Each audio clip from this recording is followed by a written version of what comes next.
فاتحہ۔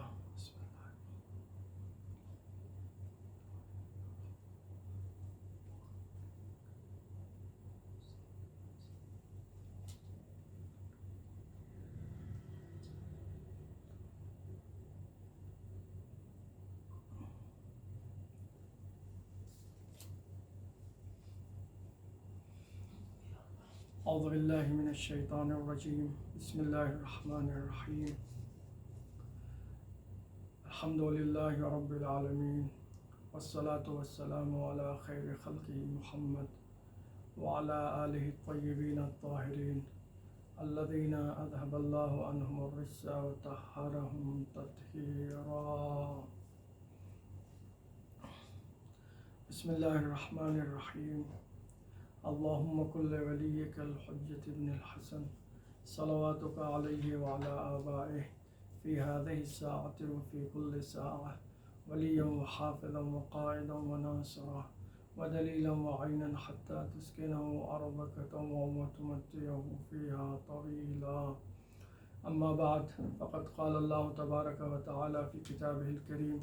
وهو اصدق القائلین وقولہ الحق۔ بسم اللہ الرحمن الرحیم، الا بذکر اللہ تطمئن القلوب۔ صلوات پیش محمد وآل محمد۔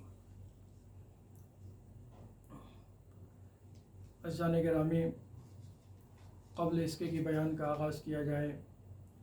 آپ حضرات سے گزارش ہے کہ ایک مرتبہ سورہ حمد اور 3 مرتبہ سورہ اخلاص کی تلاوت فرما کے خانوادہ مرحومین نواب فریامہ کی تمام ارواح کو ایصال فرما دیں۔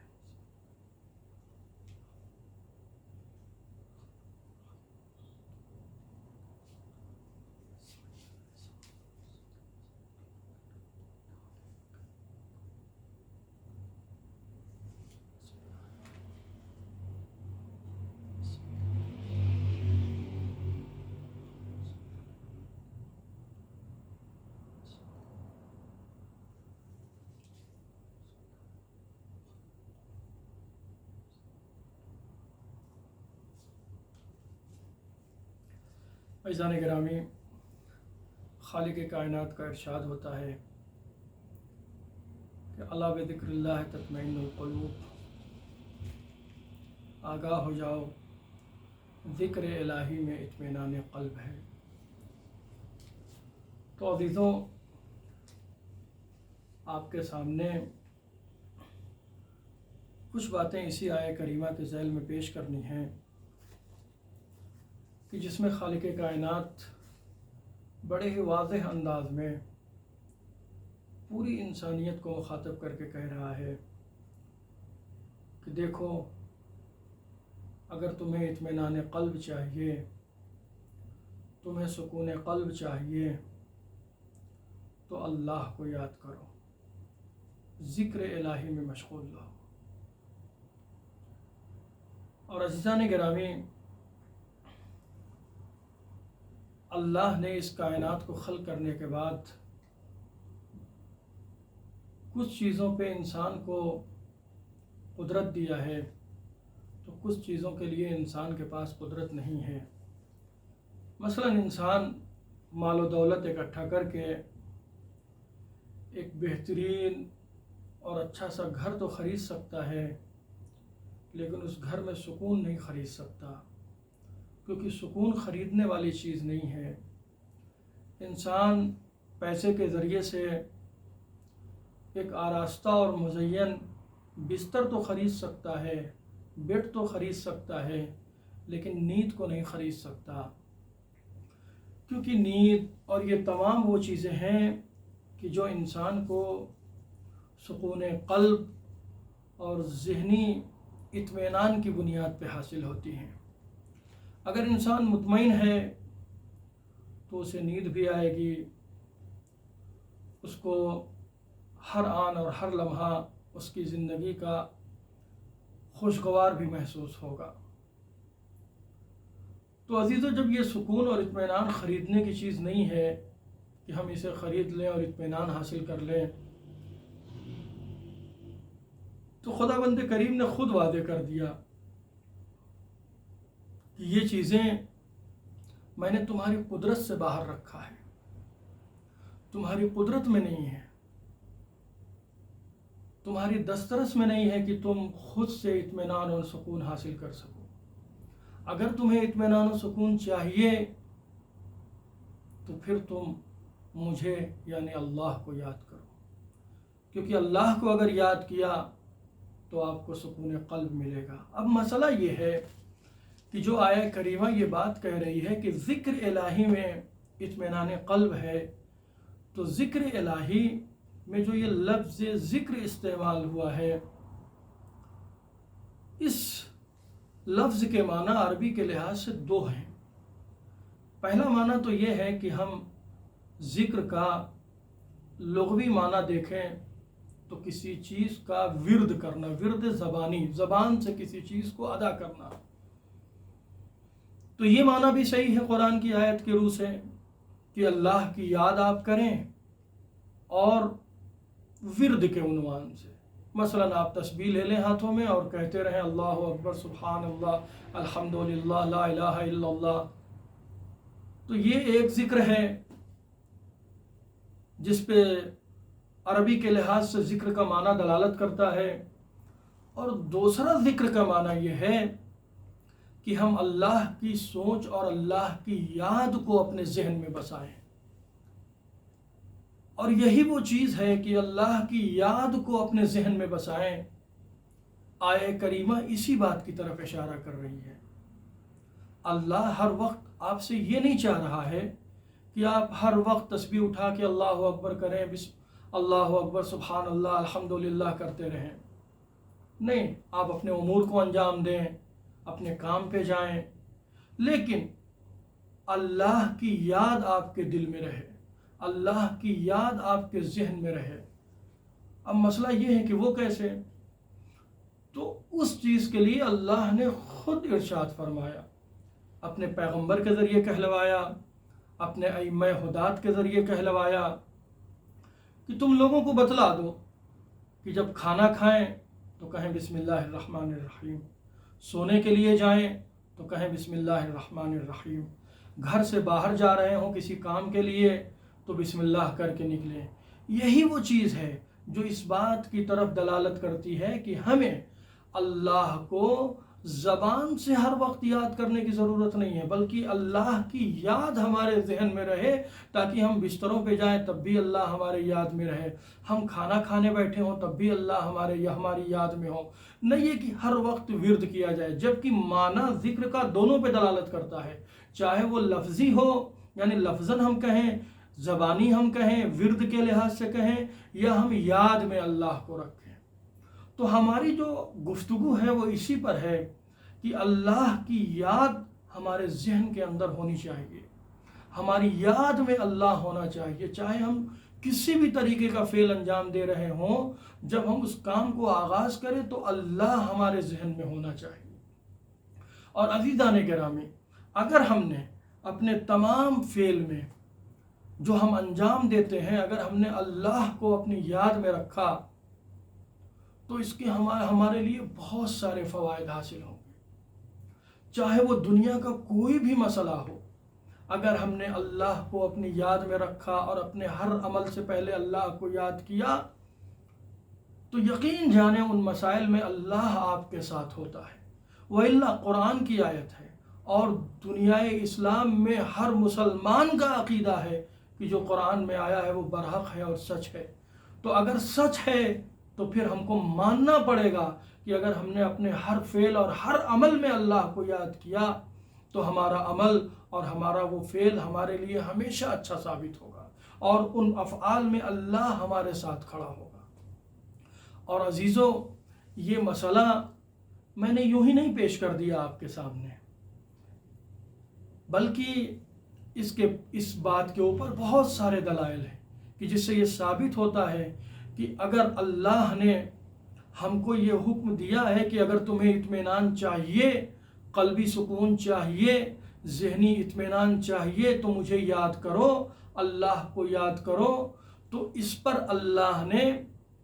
بہت ساری دلائل بھی پیش کی ہیں جو کہ خود قرآن مجید میں موجود ہیں۔ ابھی ہم ان دلائل کو دیکھیں گے اور آپ کے سامنے کچھ باتوں کو پیش کریں گے کہ جس سے یہ واضح ہوگا کہ خدا بند کریم نے کس انداز سے اپنی ذکر اور اپنی یاد کو لوگوں تک دلائل کے ساتھ پہنچانے کی صحیح کوشش کی ہے۔ ابھی حالیہ وقوع جو ہمارے درمیان بہت ہی شد و مت سے آیا اور واقعاً فکر کی بات ہے، واقعاً پریشان ہونے کی بات ہے کہ جو یہ مرض ہمارے درمیان پھیلا، واقعی طور سے مشکل مرحلہ تھا۔ واقعی طور سے سن کے طبیعت میں ایک بے قراری آ جا رہی تھی، لیکن ان تمام بے قراریوں میں بھی جو لاکھوں انسانوں کی زبانوں پہ آیا ہوگا وہ یہی رہا ہوگا کہ نہیں، انشاءاللہ یہ مرض تو ہے لیکن اللہ ہے اور وہی ہمارا نگہبان ہے، وہی ہمارا دیکھ ریکھ کرنے والا ہے۔ تو آپ یقین جانیں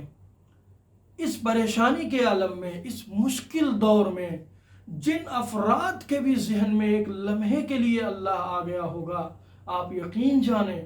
کہ اللہ اگر ان کے ذہن میں آیا ہوگا تو ان کو اطمینان بھی ملا ہوگا کہ ولو پریشانیاں ہیں، ولو مشکلات ہیں، چاروں طرف سے موت کی خبریں آ رہی ہیں، چاروں طرف سے پریشانیوں کی خبریں آ رہی ہیں، لیکن ٹھیک ہے، وہ اللہ ہے ہمارے ساتھ، تو واقعی طور سے ان کے حق میں بہتر بھی ہوتا ہے۔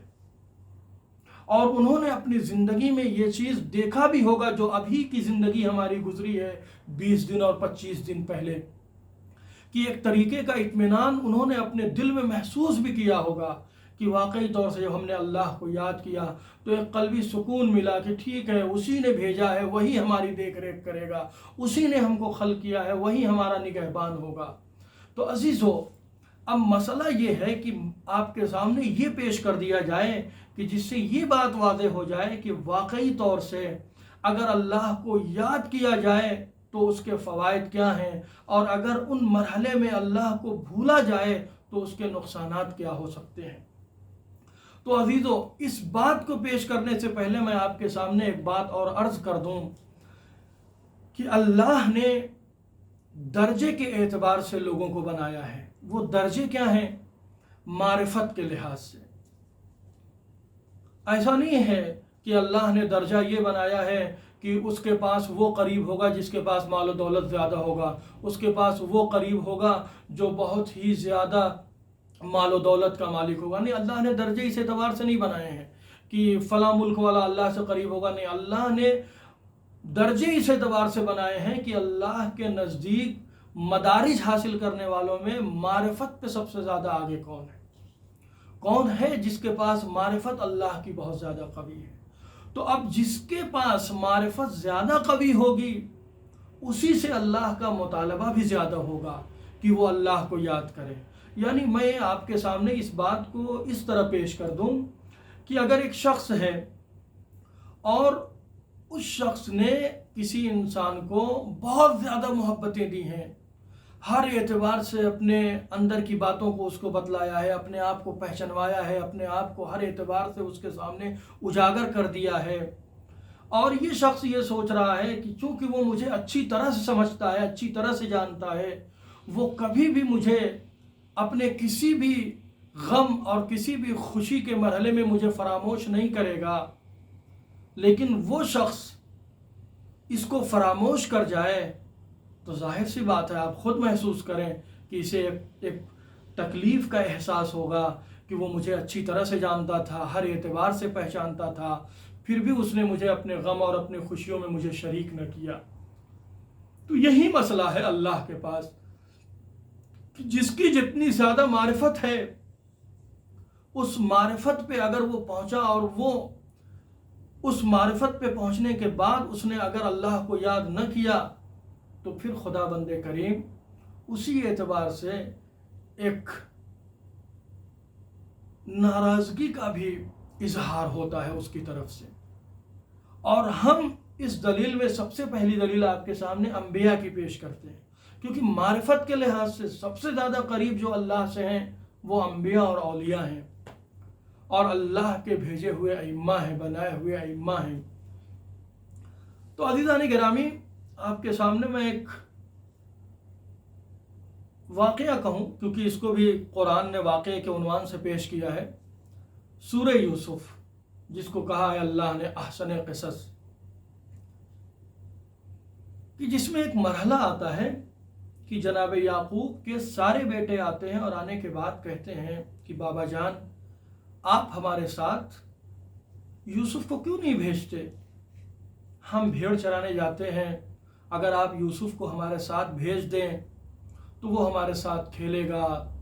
کودے گا، پھر جب ہم شام کے وقت ہماری واپسی ہوگی وہ ہمارے ساتھ آ جائے گا۔ لیکن چونکہ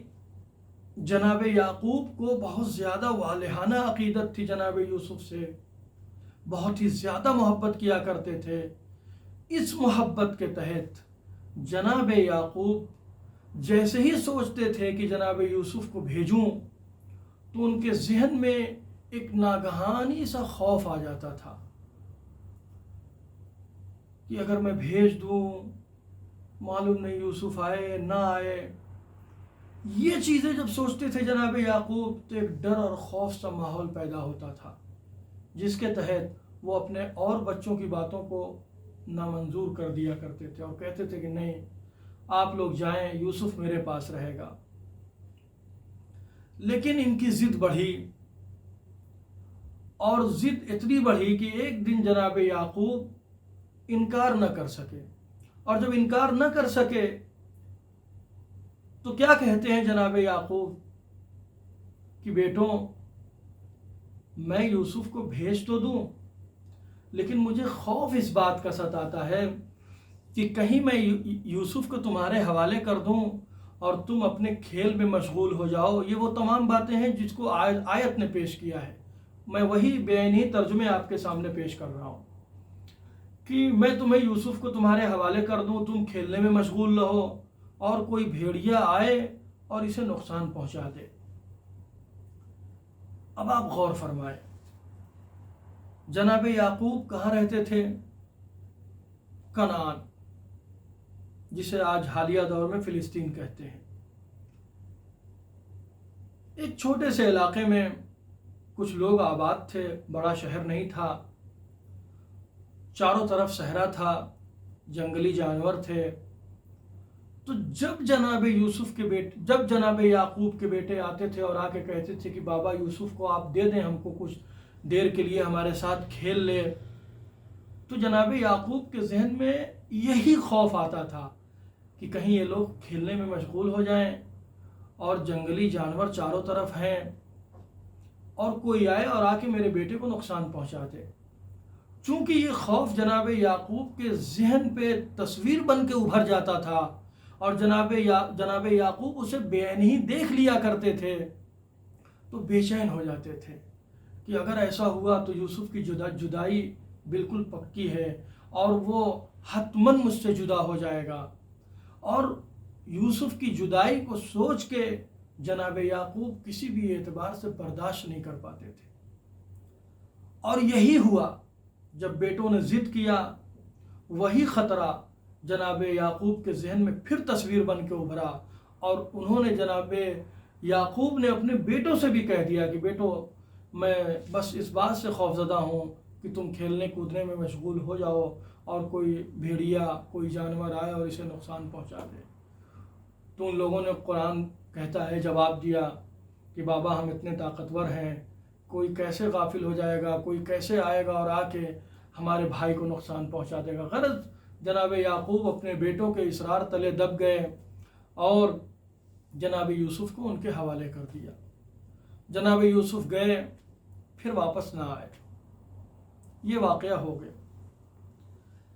اب مسئلہ یہ ہے کہ جناب یعقوب جدا ہو گئے، بیٹا دور ہو گیا، محبت والہانہ تھی، عقیدت بہت زیادہ تھی لگی ہوئی۔ اس عقیدت اور والہانہ محبت کے چلتے جناب یعقوب اتنا روئے کہ آنکھوں سے بینائی چلی گئی، روتے رہے، بلکتے رہے، یوسف کی یاد میں تڑپتے رہے، لیکن یوسف تو دور ہو چکے تھے، یوسف کہاں سے ملتے؟ تو عزیزو، آپ نے غور کیا اس مسئلے میں کہ جو خطرہ یعقوب کے ذہن پہ ابھرتا تھا وہ خطرہ بالکل سامنے بن کے آ گیا۔ جو خطرہ ان کے ذہن پہ ایک تصویر بن کے ابھرتا تھا وہ خارج میں مجسم بن کے ان کے سامنے آ گیا اور واقعی طور سے یوسف و یعقوب میں جدائی ہو گئی. اور یہ نظریہ تھا کہ چونکہ یعقوب کو اللہ سے بہت ہی زیادہ قربت تھی، بہت ہی زیادہ معرفت تھی، ان کو چاہیے یہ تھا کہ جب یوسف کو اپنے بیٹوں کے حوالے کر رہے تھے تو ایک بار اللہ کو یاد کر لیتے. لیکن چونکہ یاد نہ کیا، معرفت اللہ نے بہت دی تھی، عہدہ نبوت کا دیا تھا، اللہ کو یہ بات پسند نہ آئی اور جدائی ہو گئی. یعقوب تڑپتے رہ گئے. آپ یہ سوچ رہے ہوں گے کہ میں نے یہ بات کہاں سے کہہ دی کہ جناب یعقوب کو اللہ کو یاد کرنا چاہیے تھا. یہ میں نہیں کہہ رہا ہوں، خود جناب یعقوب کہہ رہے ہیں. زمانہ گزرا، دور آیا کہ ان اطراف میں چاروں طرف قحط پڑ گئے،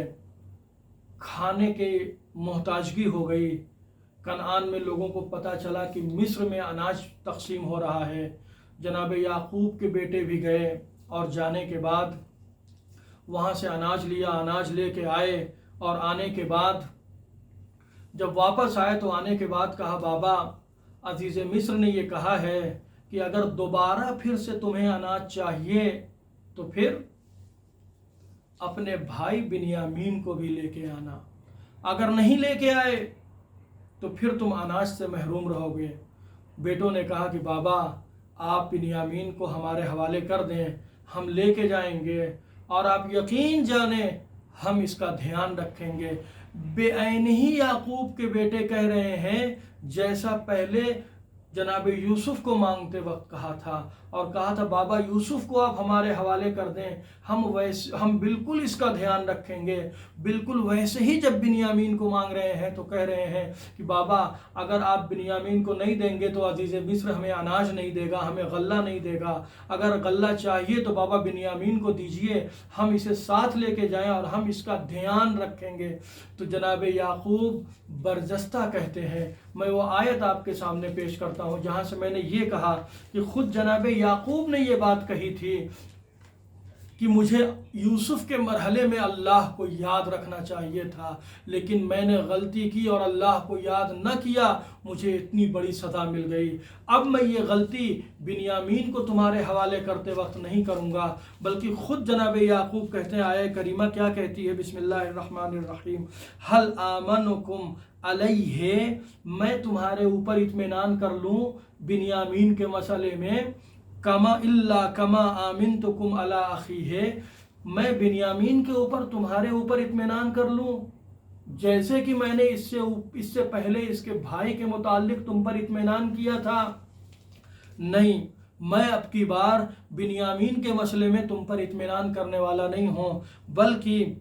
فاللہ خیر حافظا وہو ارحم الراحمین، اب کی بار میں بنیامین کے مسئلے میں تم پر بھروسہ نہیں کرنے والا، بلکہ میں اگر بھروسہ کروں گا اس بار تو اللہ کے اوپر، فاللہ خیر حافظا، بلکہ بنیامین کو تمہارے حوالے ضرور کروں گا کیونکہ قحط کا دور ہے، اناج ضروری ہے، عزیز مصر اس کے بغیر دینے والا نہیں. لیکن میں بنیامین کو تمہارے حوالے تو کروں گا، لیکن تمہاری باتوں پہ تمہارے حوالے نہیں کروں گا کہ بنیامین کو تمہارے حوالے کر دوں یہ سوچتے ہوئے کہ تم اس کی حفاظت کر لو گے. نہ، میں نے یہ غلطی کی تھی یوسف کو حوالے کرتے وقت اور میں نے تم پر بھروسہ کر لیا تھا اور نتیجہ یہ ہوا کہ میرا بیٹا مجھ سے جدا ہو گیا. نہیں، اب میں جب بنیامین کو تمہارے حوالے کروں گا تو میں تم پر بھروسہ نہیں کرنے والا، بلکہ فاللہ خیر حافظا، بلکہ اللہ اس کا بہترین محافظ ہے. تو عزیزو، آپ نے غور کیا، آپ نے اچھے سے سمجھا ہوگا اس مسئلے کو کہ جس کی جتنی معرفت اللہ سے قریب ہو، اللہ اتنا ہی زیادہ اس سے مطلوب کرتا ہے اپنی معرفت کے تحت اپنی یاد کو، کہ وہ کتنا اسے یاد رکھتا ہے اپنے مسائل میں. جناب یعقوب کی معرفت بہت زیادہ قوی تھی اللہ سے، اور جناب یعقوب نے ایک لمحے کے لیے اللہ کو فراموش کیا. اور کیوں میں کہہ رہا ہوں فراموش کیا؟ کیونکہ یوسف کو بیٹوں کے حوالے کرنا جناب یعقوب کے لیے مشکل کا سبب بن رہا تھا. وہ پریشان ہو جا رہے تھے، پریشان میں نے پہلے بھی عرض کیا کہ اتنا زیادہ پریشان ہو رہے تھے، اتنا زیادہ دور اندیش ہو جا رہے تھے کہ خود ان کے ذہن میں وہ واقعہ مجسم بن کے پیش آ جا رہا تھا، لیکن انہوں نے اللہ کو یاد نہ کیا اس تکلیف کے مسئلے میں۔ اللہ کو یاد نہ کرنے کا نتیجہ یہ نکلا کہ جو چیزیں مجسم دیکھ رہے تھے وہی واقعے جناب یعقوب کے ساتھ پیش آ گئے۔ تو چونکہ یعقوب بہت ہی زیادہ اللہ سے قریب تھے، ایک لمحے کے لیے فراموش کیا تو پھر مسائل ادھر کے ادھر ہو گئے۔ اور عزیزوں، ان آیتوں پہ اگر غور کریں تو یہ بات بھی نتیجے کے طور پر ملتی ہے کہ اگر بنیامین کے مسئلے میں بھی جناب یعقوب نے اللہ کو یاد نہ کیا ہوتا تو شاید اور بھی واقعے میں تبدیلی آ جاتی، اور بھی کچھ مسائل اور بھی بدل جاتے۔ تو پتہ چلا اپنے کسی بھی مرحلے میں، اپنے مشکل سے مشکل دور میں، اپنے مسرت بھرے دور میں بھی ہر آن ہمیں اللہ کو یاد کرنا ہوگا۔ اور عزیزوں، اگر واقعی طور سے آپ اس چیز کو اپنی زندگی کا ماحصل بنا لیں کہ کبھی بھی کیسا بھی دور ہو ہمیں اللہ کو یاد کرنا ہوگا، تو آپ یقین جانیں چاہے وہ مشکل کا دور ہو، چاہے وہ مسرت بھرا دور ہو، ہر دور آپ کے لیے خوشگوار بن کے آئے گا۔ مشکلوں میں آپ کے لیے مشکلوں کو حل کرنا آسان ہو جائے گا، ان مشکلات پہ صبر کرنا آسان ہو جائے گا، کیونکہ یہ وہ تمام چیزیں ہیں، صبر ہو، اطمینان ہو، یہ وہ تمام چیزیں ہیں جو ان تمام چیزوں کو اللہ ہی دیتا ہے۔ اللہ ہی انہیں دل میں صبر کے طور پر، سکون کے طور پر، اطمینان کے طور پر ڈالتا ہے۔ تو ہمیں اپنے کسی بھی مشکل سے مشکل دور میں بھی اللہ کو فراموش نہیں کرنا چاہیے، جیسا کہ ہم نے ابھی واقعی طور سے واقعے میں دیکھا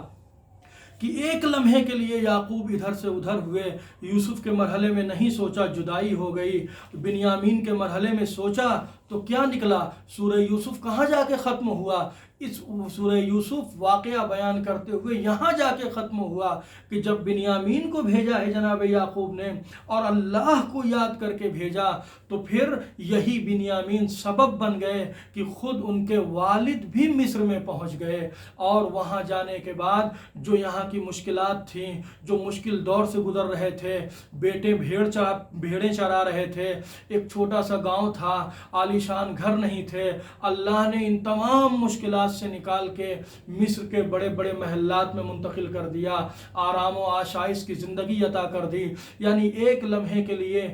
جناب یعقوب کے ذہن سے اللہ کا نکلنا مشکلات کا سبب بنا، اور کچھ زمانے کے بعد اللہ کو یاد کرنا پھر آشائش اور ہر اعتبار سے خوشگوار زندگی کا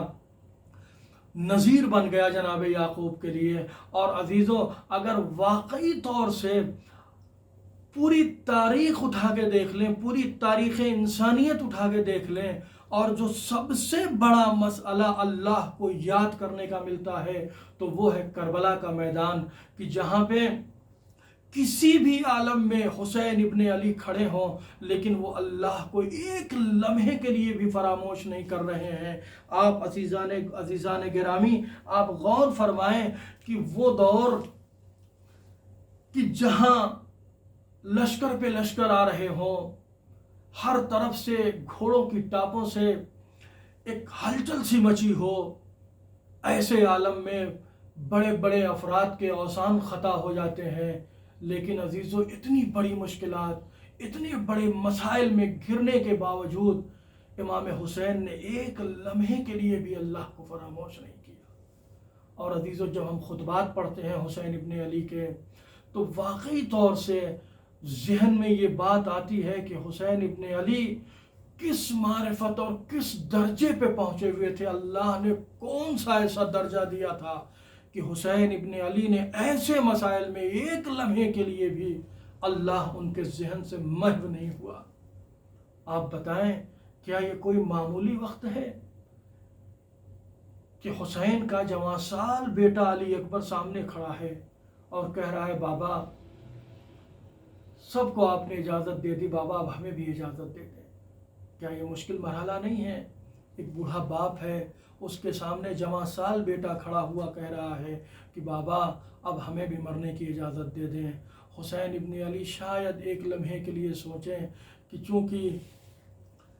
مجھ سے زیادہ تو اس کا دھیان اس کی پھوپھی نے رکھا ہے۔ کہا اے بیٹا، ارے مجھ سے زیادہ تو تمہارے پالن پوشن میں تمہارے جو حق ادا کیا ہے تمہاری پھوپھی نے ادا کیا ہے۔ بیٹا پہلے جاؤ اپنی پھوپھی سے اجازت لے لو۔ علی اکبر خیمے میں آئے اور آنے کے بعد اپنی پھوپھی اماں سے اجازت لیا۔ اجازت لینے کے بعد پھر سے اپنے بابا کے قریب آئے اور آنے کے بعد کہتے ہیں اے بابا، میں نے اپنی پھوپھی سے بھی اجازت لے لی، اے بابا اب ذرا مجھے آپ اجازت دے دیں۔ عزیزو، اب بتلائیں کہ ایک بوڑھا باپ ہے اور اس سے اس کا جوان سال بیٹا رخصت ہو رہا ہے، اور اس کے رخصت ہونے کے چند قدموں پہ موت کھڑی ہوئی ہے، جہاں پہ